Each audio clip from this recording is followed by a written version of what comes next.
Hello, YouTube. Hello, Calvin. Hey, Michael. Hey, we have big news. Let's share it on the show.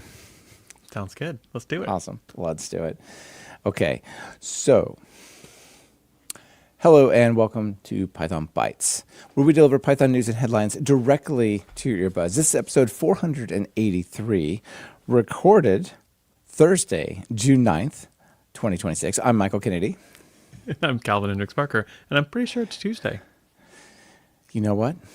This is part of the new. This is the new. This is part of the new. Here we are. Tuesday, June 9th, 2026. And this episode is brought to you by us, All of Our Things. We'll talk a little bit about that in the introduction, but here in just a second. So That sounds good. Let's do it. yeah, let's do it. If you want to talk, if you want to follow us on social media, we're on all of the socials, including Calvin there. So we'll have those in the show notes for you. Sign up for the newsletter at pythonbytes.fm/newsletter, or just domain, click on newsletter. You always get a bunch of interesting things, as well as some extra announcements for fun stuff that we have going on. And with that, I actually, Calvin, have a pretty big announcement. So I want to say thank you to Brian Ocken. The big news is that Brian has stepped back from the show. He's been working on it for almost 10 years, just a few months short of 10 years. That's a great incredible. run. That's an incredible run. That is an incredible run. Obviously, the world has changed a lot over the last 10 years, and Brian just needs more time to focus on some of his other projects. Not stepping away from programming. He's not going to go become like a organic farmer in Eastern Oregon. Forest ranger. Exactly. You know what? I'm retiring from tech. That's it. No, but he's moved on from the show, and I just want to take a moment and say, Brian, thank you very much. You've made the show what it is over the years, and it's been great to work with you, and it's been really, really awesome. And I know a lot of people in the audience are going to miss you. Yeah, I agree. I've gotten to know Brian over the years as well, and I really appreciate him being on the show and just being a part of the Python community. So I've enjoyed having Brian around as well. Not that he's not going to go away, but he's just not here right now. Yeah, maybe we'll have him back as a we should do guest that sometime. Yes, absolutely. So, Brian, thank you very much. And Calvin, welcome to the show. You're gonna spend some time. I'm glad to be here. I'm excited. This is the next generation of Python Bytes. Let's do it. Yeah, absolutely. The next generation. So I know you have your pulse on the industry in so many ways, and you have a ton to contribute. And so we're going to work together on Python Bytes for a while. And yeah, it's awesome. So thanks for coming on the show. It's really great to have you. Thank you, Brian, for being here. Calvin, welcome. Normally, we just kick off the show. Hey, I'm Brian, I'm Michael, or whatever. But this time, at least you've been on this show before, as well as Talk Python. But just give people a real quick introduction, since you're kind of brand new to a lot of people. Sure. So I'm Calvin Hendricks Parker. I'm co-founder and CTO of 6 Feet Up. We are a Python agency that loves specializing in solving hard problems and helping impactful leaders, build a better world out there and do things to benefit humankind in some way.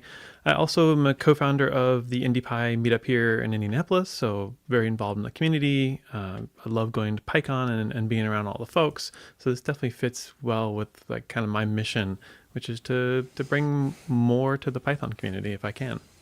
Yeah. And you're also an AWS hero, is that right? Oh, yeah, I am. AWS hero since 2018 or 2019, I think. Yeah. Awesome. So it basically means AWS thinks I'm kind of a big deal. I don't know. He's a Calvin guy. He's a big deal. Yeah, Clouds. right. Yeah, there's only a few of them around the globe, and that's kind of cool because you can't be an Amazon employee or employed by a competitor. And so it allows me to maintain my independence and a little bit of cloud agnosticness. Yeah, awesome. All right, well, with that, how about you kick off our first topic? Oh, sure. I'd love to. So we've got just yesterday, the fine folks at Astral have released some new features that are still in beta for checking for vulnerabilities and also some malware checks. So for example, they've added the new audit subcommand. So as this is not an unheard of thing in the community. There's existing tools like it, for example, safety and pip audit. What is different about UV offering this? They have basically said we have an opinion, like they've done in other ways. Astral has basically said we have opinions about how things should be done, and we're trying to optimize the developer experience workflow to make this not suffer from some of the problems you get with, like, for example, npm. When you do an npm install, you get this just overload of warnings for deprecations, and so you just kind of start ignoring it and not paying attention to it. The idea is to be explicit and call it when you want to have these kind of scans run. So you could put it into a pre-commit hook, for example. You can obviously run it in your CI pipeline, but it's meant for the developers to run locally as well. And the add command and sync commands have been updated. Well, optionally right now they're not enabled, but if you enable the UV malware check, the add and sync commands will proactively tell you if you're adding a potential malware package to your project right now. I actually tried That's it out awesome. today. I Yeah. actually love that. Yeah, that's Yeah. a really cool I aspect. literally did it today because I was like, oh, I should go check out my last Fast API project to make sure I'm up to date on things. And I ran the UV audit, again, super fast, as you would expect most of the tools from Astral to be. And I had my Pi coding agent go and fix all the problems. And I released a new prod release just this morning because of the UV audit tool. It seems really, really nice. I'm really excited about it. Awesome. I talked about it maybe 6 months ago or so. A couple of security things you can do for the supply chain vulnerability. Yeah. And it's just super scary, right? Because you're just working normally on your project. And if you time it wrong, well, bad things happen. And they have happened to people, right? Yeah. Not in great numbers in the Python world, but still enough, some of the LLM tools I can think Yeah. of that was a pretty bad one. Well, and we're paying attention now. I think folks are hopefully paying more attention, and tools like this make it easier to pay attention and less friction to be safe. I think it's got options, for example, not to install the latest version of a package. Maybe you want a cool off period to say, I think that was already built in to UV, which is have a cool off period. That's a smart thing to do. You don't want the package that was released today because it might have a vulnerability from a supply chain attack in there, and you want to make sure, usually in a few days, those are shook out. And so grabbing a 7-day-old version of it, probably the safe thing to do, for example. Yeah, and that's what motivated me to start down that whole path of talking about those things. I'm like, oh, they just shipped, no earlier than whatever it was. And so that was really excellent. And then I started using pip audit as well, and even showed how you bring that into like a Docker world. And that's great. I'm feeling like that needs to be, for me, updated to use UV audit instead of pip audit, which just because like one of the things I see on the screen is 4 to 10 times faster. Everything else I'm doing with UV, but I just couldn't because it didn't support this, right? There's an asterisk there. Pip audit with a fully primed cache is probably about as fast. But if you're going from a CI pipeline, you're going to get the 4 to 10x speed up. So those are the, again, creature comforts that I believe the Astral folks have brought to the game. They've just said, we're going to be opinionated. This is how we're going to do it, and we're going to make it better for everybody, hopefully. So if you like those opinions, it's good for you. If you had other opinions, well, this is probably better. Yeah. Yes, exactly. So out in the audience, Mike, hey, Mike, points out that this weekend's Miasma Hades attack is timely. I don't know about it, but okay. So I you don't have want to research it. If you had a CI pipeline running on the weekend and got that version over the weekend, and these things always happen on a Friday late on a weekend because no one's looking, that's exactly the timing that these kind of things happen. So make sure you've got that cool off period in there. Yeah, exactly. So I made the mistake of actually going on vacation for the weekend, and so I wasn't paying enough attention. So I got to research this. Wait, you actually took a couple days off? Yeah, I sat by the ocean. It wasn't terrible. Nice. All right, let's talk about. I think this relates a little bit back to the supply chain, but not necessarily in a vulnerability way. You also mentioned your Pi coding agent. We need to speak about this a little bit. Yeah, we should. Yeah, absolutely. This is going to have to be one of your whole topics sometime. But so it seems to me like a lot of the projects that people depend upon have these very shallow dependencies. And by that I mean, I'm sure I'm using this this library that lets me give a zip code, and it gives me the state back or something like that, right? But I only call the one function. You know what I mean? And would it be possible to just have some kind of coding agent, or even you just write that into your project instead of adding maybe that dependency and 3 other dependencies it has, then you're worried about like cooldown periods and supply chain and just like, oh, this one only works on 3.14. This one only works or lower, and this other one only works on 3.15 and above. Like, what do I do? Yeah.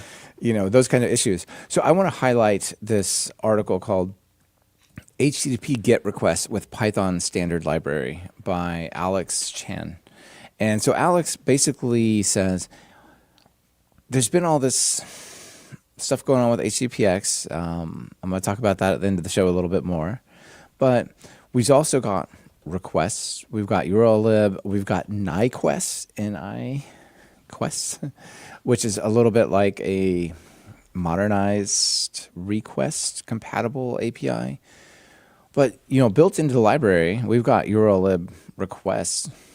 Could we just put the 3 or 4 functions that we want to write, but turn that and just, instead of having actually HTTPX or requests, just have it use the built-ins, right? So build a little facade adapter layer on top of stuff that's already there. What do you think of that idea? I think that's smart. Kind of a little bit of shift left or first principles. Like if you don't need to bring along those whole packages, you don't bring along a lot of complexity. Frameworks are nice when they solve, they usually do like an 80% kind of problem. If you get a 10% kind of problem, I wouldn't bring those kind of dependencies into your project, because now you're on the treadmill. You got to keep up with the release cycles and security vulnerabilities, etc. Versus if you're controlling your own fate here for just a couple little things you need, it's probably cleaner and more explicit than implicit. Yeah, and you're just not subject to have to deal with all the stuff that goes with it, right? And like, put security aside, just they released a new version, or they decided they're going to do a breaking change, and that's probably worthwhile. But then you've got to deal with the breaking change. Like if the thing you're doing is not going to change really, and it's pretty straightforward, you could just ask Claude or Pi or whatever, hey, see this thing? Could you just give me the 2 functions I'm using? If there's enough foundational stuff in the standard library, right? So I think this is a pretty interesting thing for people to think through. I was going down this path. I'm like, this is pretty cool. What if I could just I think I used 3 functions from HTTPX. What if I could do this for HTTPX instead of the thing that they were basing theirs on? How hard would that be with a little bit of Claude help, right? And it turns out that the standard library's HTTP call stuff does not have any async support whatsoever. Huh. I was going to ask if that was a thing. Wait a minute. No, it's not. I'm like, wait, what are the use cases for async IO?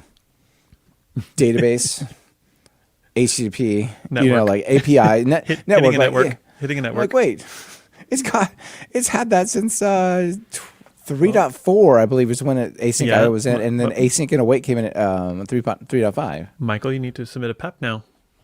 You know what? Very insightful thought. I actually wrote Brett Cannon a message about this. Said, hey, what would the steps to be actually submitting a PEP for this?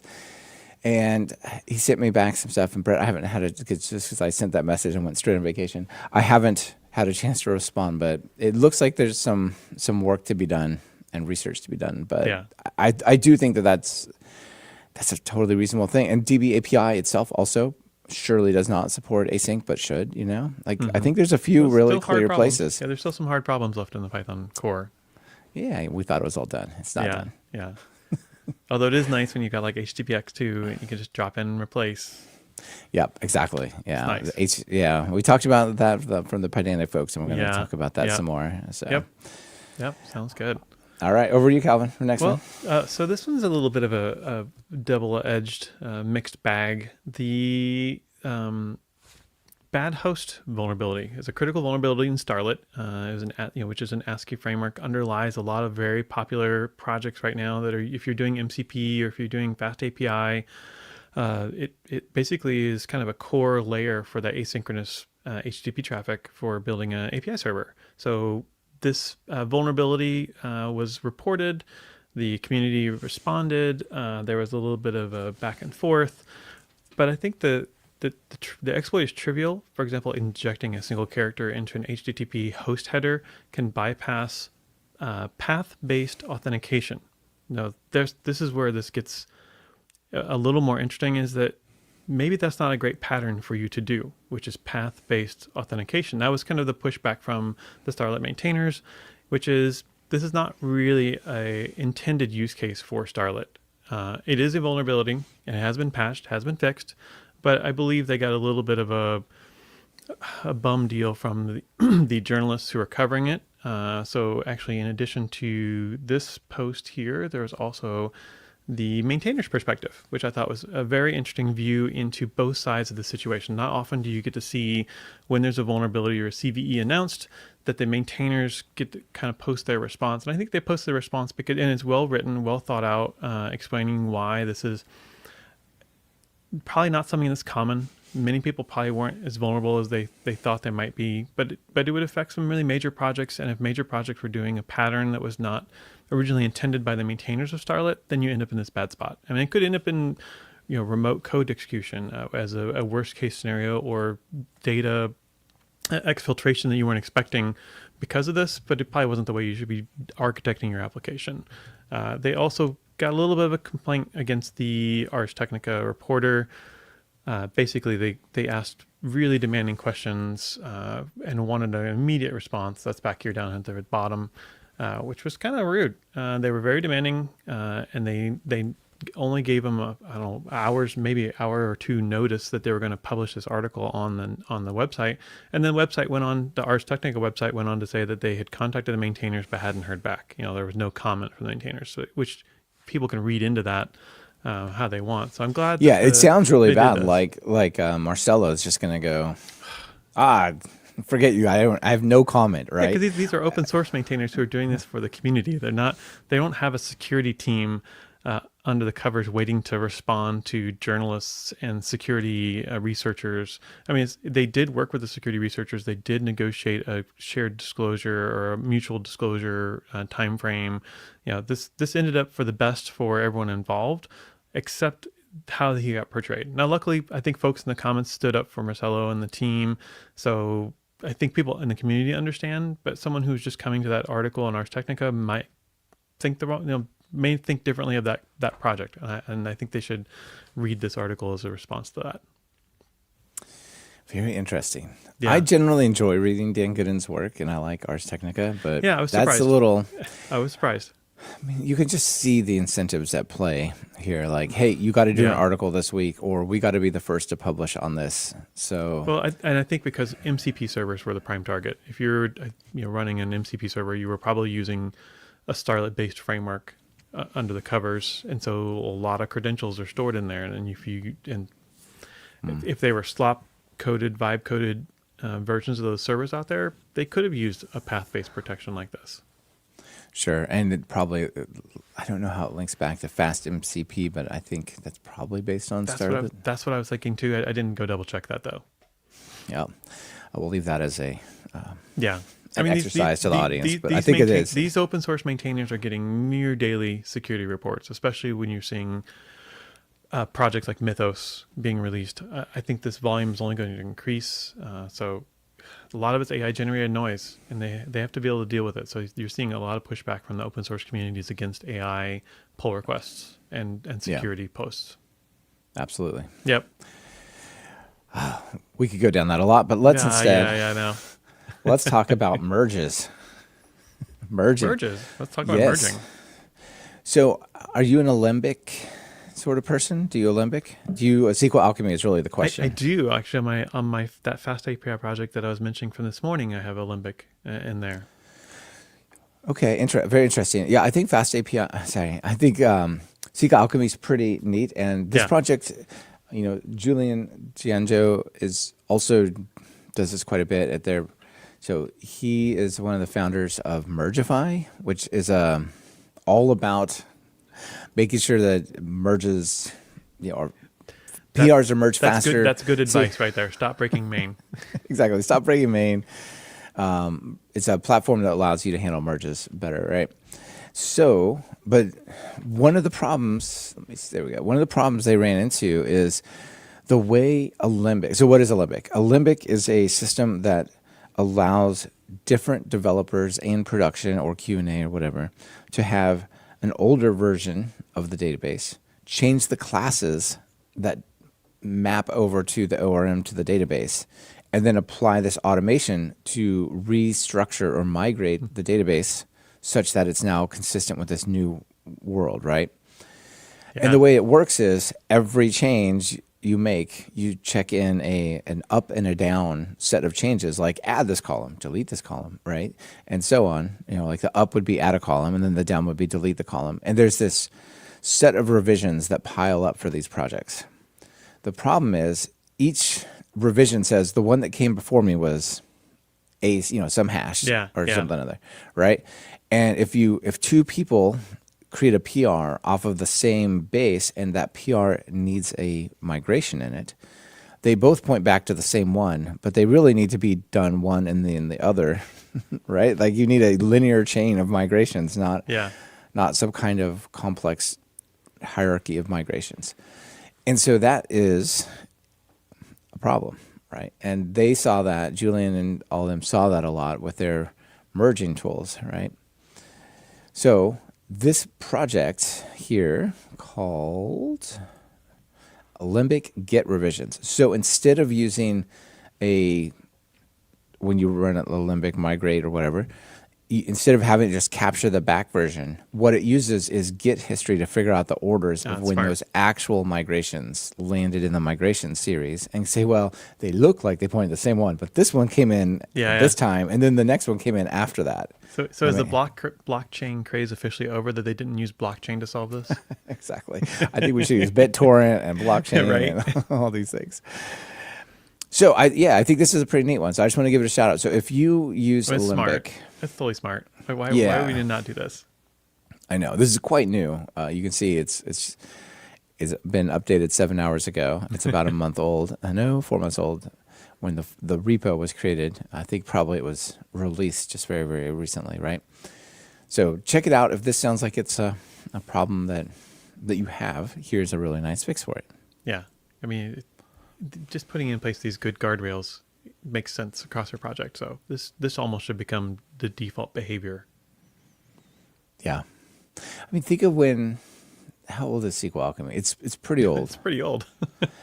And I don't mean that in a pejorative way. I'm just thinking. No. It's mature. It's very mature. It's like saying, well, Django's old. Like Django's been around for a long time and it's been doing awesome stuff. But the reason I bring that up is it's just Alembic was created in a time before all these crazy PRs, and think of all the AI PRs going on now as well. It's got to be worse, Yeah. So, all right. So if you Alembic, check out Alembic Get Revisions from Julian and team. Smart. Yeah. You got any? Yeah. So I think that's it for all of our topics, right? So yeah. I did want to add in a little bit of extra here. If you've not checked it out, Library Skills is by Sebastian from the Fast API project. Fast API has a great a skill included with the library. So if you're using agentic tools to build on top of Fast API, your tools will now know more about the preferred best practices in that framework because those skills exist in the agents folder.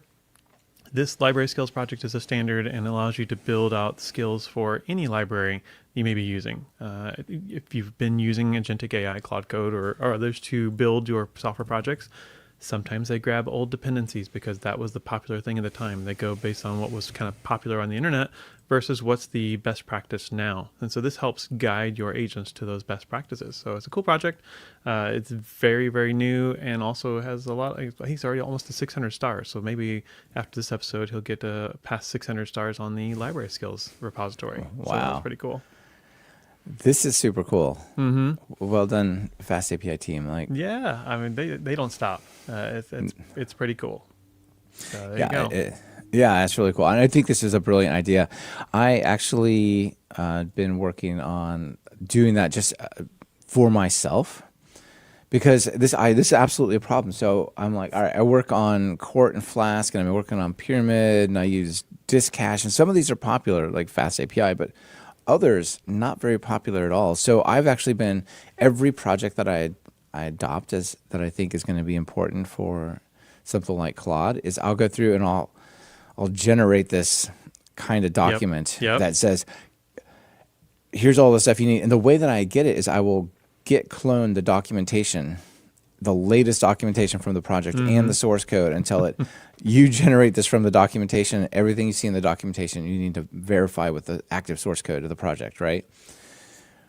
But that's just Michael randomly working on it. It is on GitHub. You can check it out. But that's Yeah. it's cool that they've set up this more standard way, right? That Yeah. it's just not just everybody trying to solve it for themselves. Yeah, no, it makes sense. Like you want to have good authoritative information on the versions of the things you're currently working on in your project, because you may have a version behind, and the AI may tell you a new thing that doesn't exist in your version, and you can't upgrade yet. So again, it helps line up all the pieces and give you the best chance of building great software with these AI agents. I'm going to avoid a rant.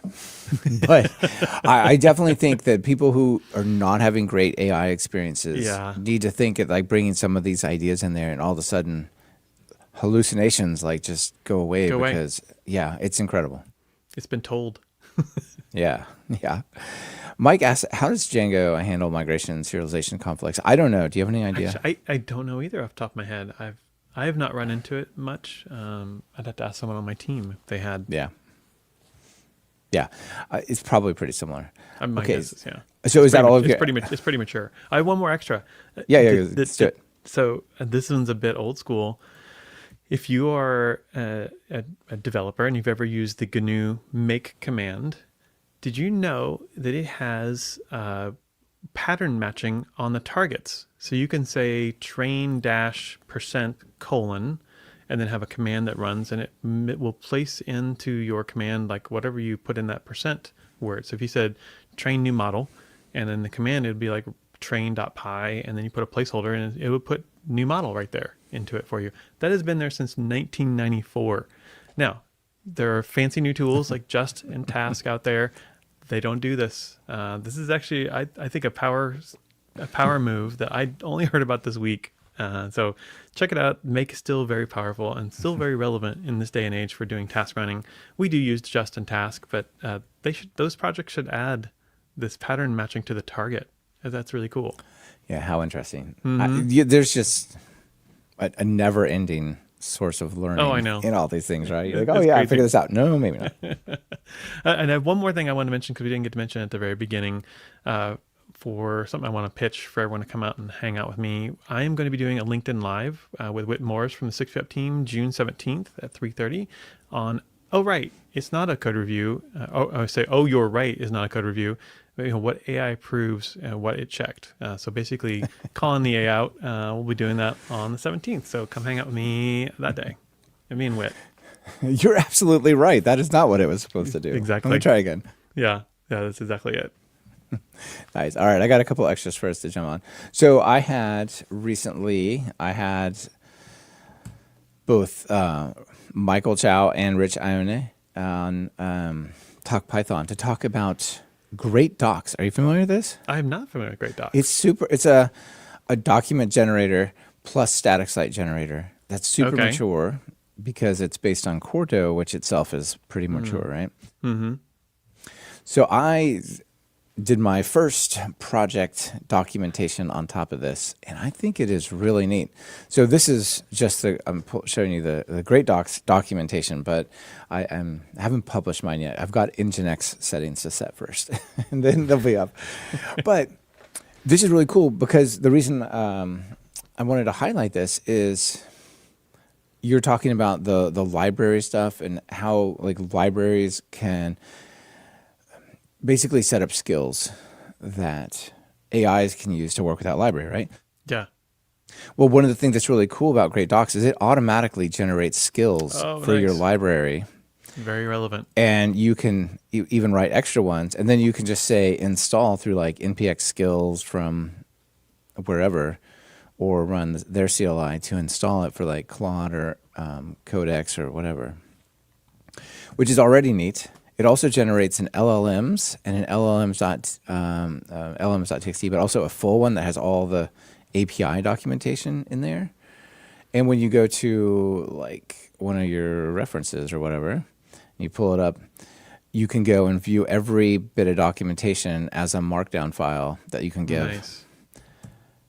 And so I'm thinking that this is going to become a pretty popular way to document projects Yeah. because it's without doing anything at all. It's very sort of AI coding complete, I think you would say. What do you think of that? I love it. I mean, the more context we can provide to these agents and tooling, the better off we are.